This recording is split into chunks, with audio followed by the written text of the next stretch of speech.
आत्मा में मैं घोषणा करता हूँ, पवित्र आत्मा तेरे ऊपर आएगा। उस असंभव विषय के ऊपर पवित्र आत्मा उतर कर आएगा और वो विषय तेरे लिए संभव किया जाएगा। दुनिया बोलती रहेगी कि यह असंभव है, लेकिन आत्मा की शक्ति के द्वारा वो मेरे जीवन में संभव है। कोई तो कहे ये मेरे लिए संभव है। अगर तू चाहता है किसी को भी प्रभु के लिए बलिदान होते हुए देखे, दो चीज तेरे हाथ में चाहिए। सबसे पहला वचन का झूरा, वचन का तलवार तेरे हाथ में चाहिए। दूसरा पवित्र आत्मा की आग, पवित्र आत्मा का वरदान, पवित्र आत्मा की अभिषेक तेरे अंदर चाहिए। अगर ये दो चीज तेरे अंदर है तो बहुत लोगों का बलिदान मसीह के लिए, बलिदान के लिए कारण बनेगा।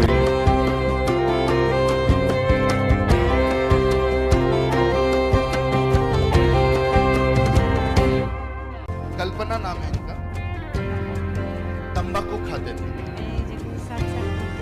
38 साल से, गोवा गुटखा भी खाते थे।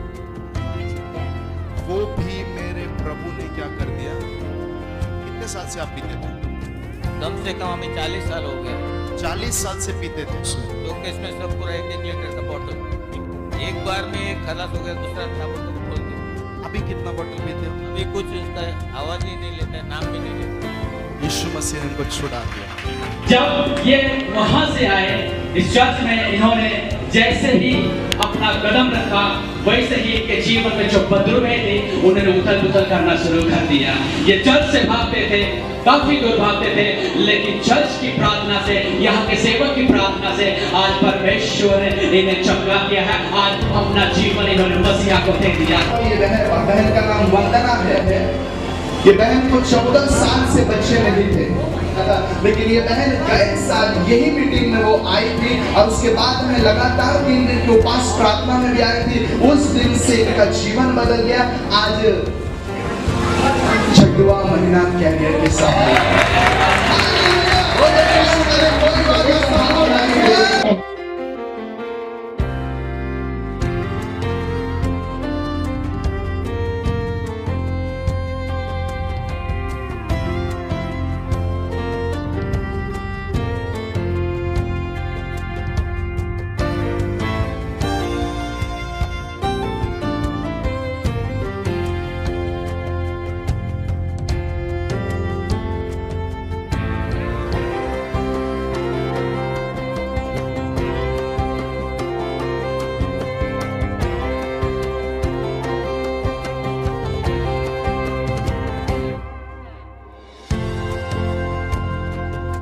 Praise the Lord. सबको जय मसीह की, यीशु मसीह के नाम से आप सभी लोगों को प्रेमी सलाम। परमेश्वर का मैं धन्यवाद करता हूं, जिस परमेश्वर ने हमें एक मौका दिया कि हम उसके वचनों में से कुछ बातों को सुन सके।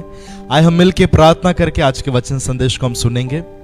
हमारे प्यारे स्वर्गीय पिता, हम आपका धन्यवाद करते हैं प्रभु, जितने भी लोग इस वचन को सुनने के लिए प्रभु अपने मनों को खोल कर रखे हैं, अपने हृदयों को तैयार रखे प्रभु। आज होने दीजिए परमेश्वर, अपने वचनों के द्वारा हमसे बातें कर प्रभु।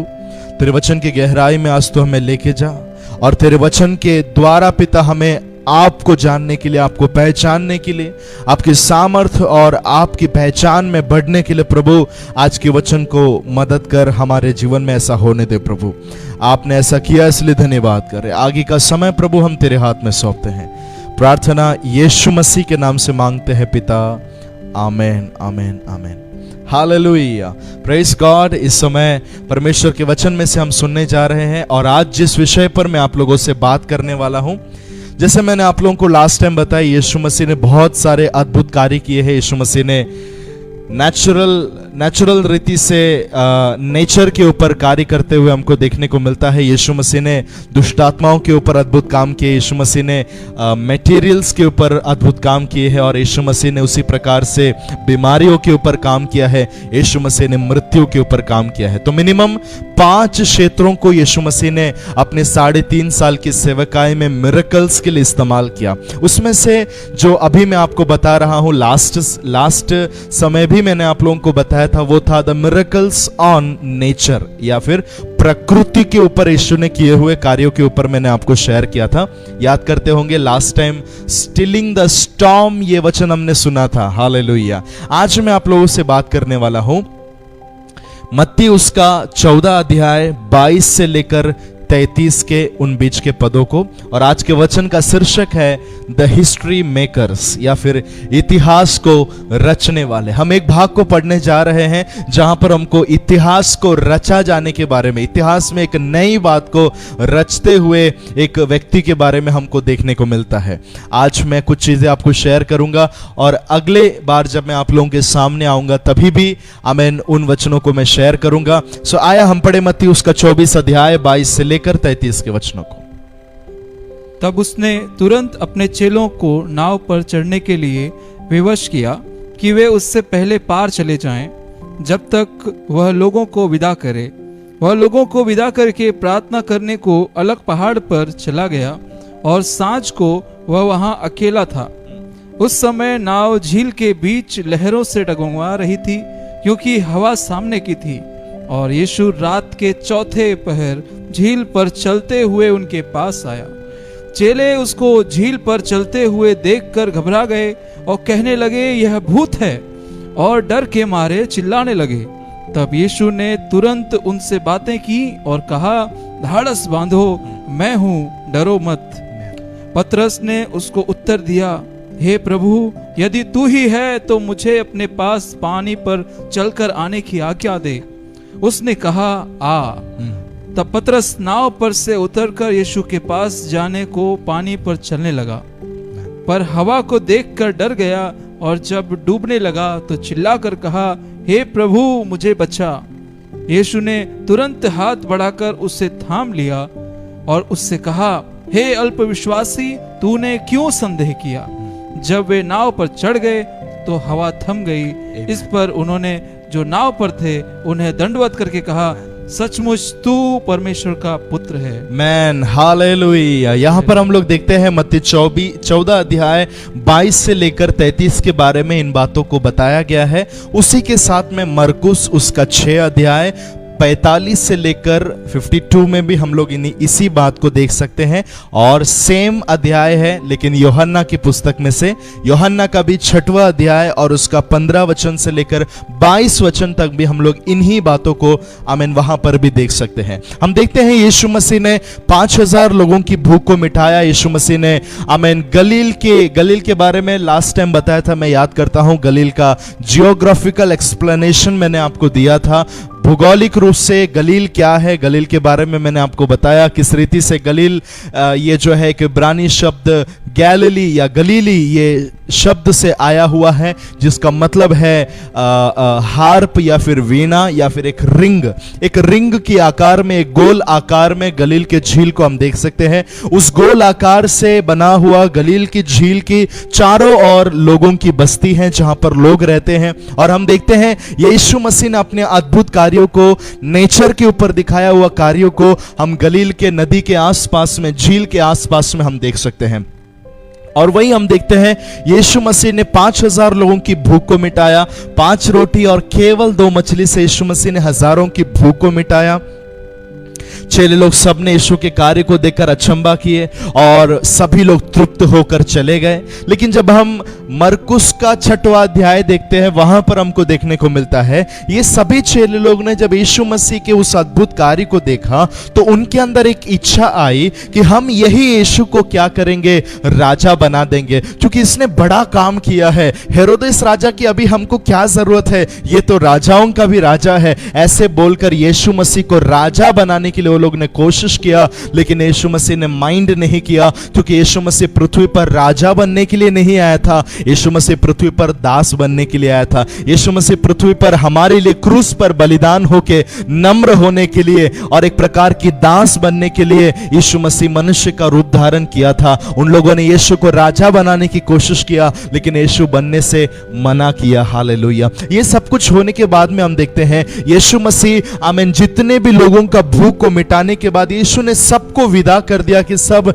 शाम हो गया है, अपने घर चले जाए। चेले लोग भी आमीन चेले लोगों को विदा किया। हम देख सकते हैं यूहन्ना का 6वां अध्याय में हम देख सकते हैं यीशु मसीह ने चेलों को बेतसदा की ओर जाने के लिए विदा किया। झील से होकर वो लोग, नाव से होकर वो लोग जाने के लिए आमीन उनको विदा किया। और यीशु मसीह हम देखते हैं एकांत में प्रार्थना करने के लिए पर्वत पर चला गया। हालेलुया। मेरे प्रियो, इन बातों को देखते समय, सुनते समय बहुत सारी ऐसी बातें हैं जो हमको इसमें से सीखने के लिए मिलता है। एक मसीही व्यक्ति के जीवन में कौन सी चीजों को लिए चलना चाहिए, एक विश्वासी ने अपने जीवन में कौन सी चीज को इंपॉर्टेंस देना चाहिए, एक विश्वासी के लिए महत्वपूर्ण बात क्या है, ये सब कुछ हमको इन भाग में से सीखने को मिलता है। यीशु मसीह ने बड़ा कार्य देखा, यीशु मसीह ने अद्भुत कार्य को वहां पर देखा, लेकिन वो होने के बाद में यीशु मसीह प्रार्थना करने के लिए आमीन पहाड़ पर चला गया। यीशु मसीह ने चेलों को विदा कर दिया, हालेलुया। यीशु मसीह ने आमीन आमीन क्राउड को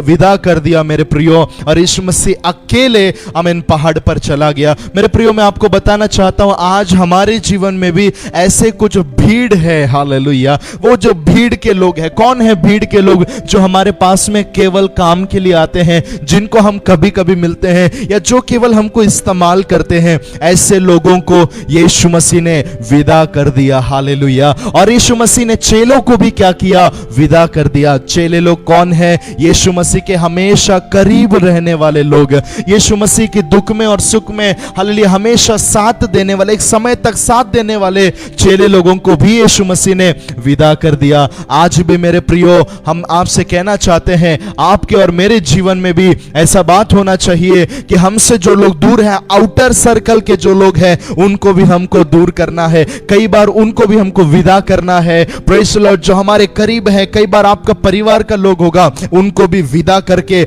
अकेले में भी प्रार्थना करने का एक आदत एक मसीह को होना चाहिए। लेकिन कई बार मेरे प्रियो, लोगों के बीच में, भीड़ के बीच में हम प्रार्थना करते हैं, भीड़ के सामने हम प्रार्थना करते हैं, हालेलुया। हमारा इनर कोर का मेंबर या हमारा परिवार का लोग, जो हमारे करीब के लोग हैं, जो यीशु के चेले के जैसा हमारे साथ साथ रहने वाले लोग हैं, उनके सामने भी हम प्रार्थना करते होंगे। लेकिन सवाल है, डू यू प्रे पर्सनली? क्या आप अकेले प्रार्थना करते हो? यीशु मसीह ने चेलों को विदा कर दिया, यीशु मसीह ने भीड़ को विदा कर दिया, और यीशु मसीह एकांत में पहाड़ पर प्रार्थना करने के लिए चला गया। मेरे प्रियो, मैं आपको बोलना चाहता हूं, यीशु मसीह प्रार्थना करने वाला एक व्यक्ति था। आमीन, हालेलुया। इसलिए मैं कहूंगा हमारे जीवन में TAWG होना बहुत जरूरी है। TAWG होना बहुत जरूरी है। TAWG का मतलब क्या है? टाइम अलोन विथ गॉड, परमेश्वर के साथ में एकांत में समय। मेरे साथ में बोलिएगा, परमेश्वर के साथ में एकांत में समय। हालेलुया। हमारे जीवन में एकांत में समय बिताने का, आमीन, प्रार्थना में समय बिताने का एक आदत हमारे जीवन में होना जरूरी है। हालेलुया। क्योंकि वो समय होता है जब परमेश्वर हमसे बात करता है, वो समय होता है जब हम